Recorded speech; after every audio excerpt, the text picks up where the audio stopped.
Aterricé en Eclair en marzo del 93, hace 32 años ya, y realmente era una época un poco particular porque yo venía de trabajar en la organización de los Juegos Olímpicos de Barcelona 92 y claro, pasar de un gran evento como esto, que es algo único en la vida, a una empresa como Eclair era pues, un cambio radical, ¿no? Inicialmente los primeros meses fueron un poco difíciles porque realmente el país, España, estaba en un momento complicado, una crisis económica que duró un par de años, entonces no era el mejor momento de Eclair en aquella época porque su exposición al mercado pues, de España era muy grande, era más del 80% de las ventas, la parte de exportación contaba muy poco. Un año después sí que hubo una oportunidad en el departamento de exportación, yo hablaba bien inglés y entonces pues, empecé a trabajar más en tareas de soporte a clientes, digamos, administrativo-comercial, que no de comercial puro. Y ahí sí que empecé a encontrar mi sitio. El departamento de exportación era embrionario porque realmente era una persona y media básicamente, muy diferente de lo que tenemos hoy en día, pero sí que fuimos creciendo a partir de ese momento. A final del 95, solo menos de 2 años después de haber entrado en Eclair, hubo un cambio bastante radical porque el director comercial de la empresa, que también era socio, se fue y me propuso a mí llevar el departamento de exportación, ¿no? Como export manager. Entonces, eso sí que fue un gran cambio porque significaba hacer una tarea comercial que no había hecho nunca, pero que tenía bastante confianza también porque, como he dicho antes, también dominaba pues, el inglés y era pues, cuestión de empezar a viajar y abrir pues, nuevos distribuidores. Y fuimos creciendo y empezamos a lanzarnos un poco con nuevos países, muchas ferias, recuerdo pues, muchísimos viajes que ahora piensas, no sé cómo lo aguantabas porque debías tener mucha energía para poder pues, hacer Asia, Europa, Estados Unidos, porque básicamente era el único que se movía a nivel internacional, ¿no? En 2012, con esa crisis, al final teníamos que ver cómo salíamos de ahí, de ese agujero. Nos empequeñecimos tanto que la parte comercial, básicamente, la llevaba yo como director comercial junto con Daniel González, que llevaba también una serie de países, también me ayudaba.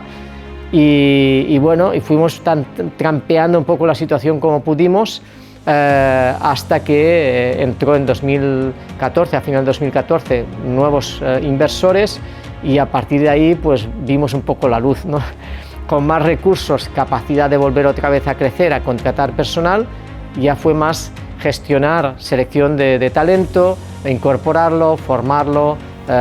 transferir pues ese conocimiento que teníamos, estructurarnos porque cada año pues íbamos creciendo con más fuerza y con un gran éxito porque en 10 años hemos crecido a doble dígito, pues excepto el 2020 que hubo la pandemia donde nos caímos un 17%, el resto ha sido un crecimiento fantástico y las expectativas hoy en día pues son muy positivas. Estamos en un momento brutal como empresa, lo estamos disfrutando, aquellos que hemos vivido momentos peores lo estamos viviendo con mucha ilusión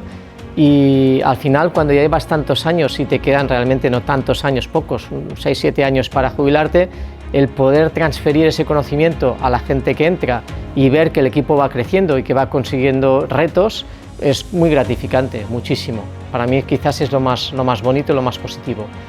Una de las cosas quizás también más positivas que he visto en retrospectiva hoy en día es que fuimos capaces de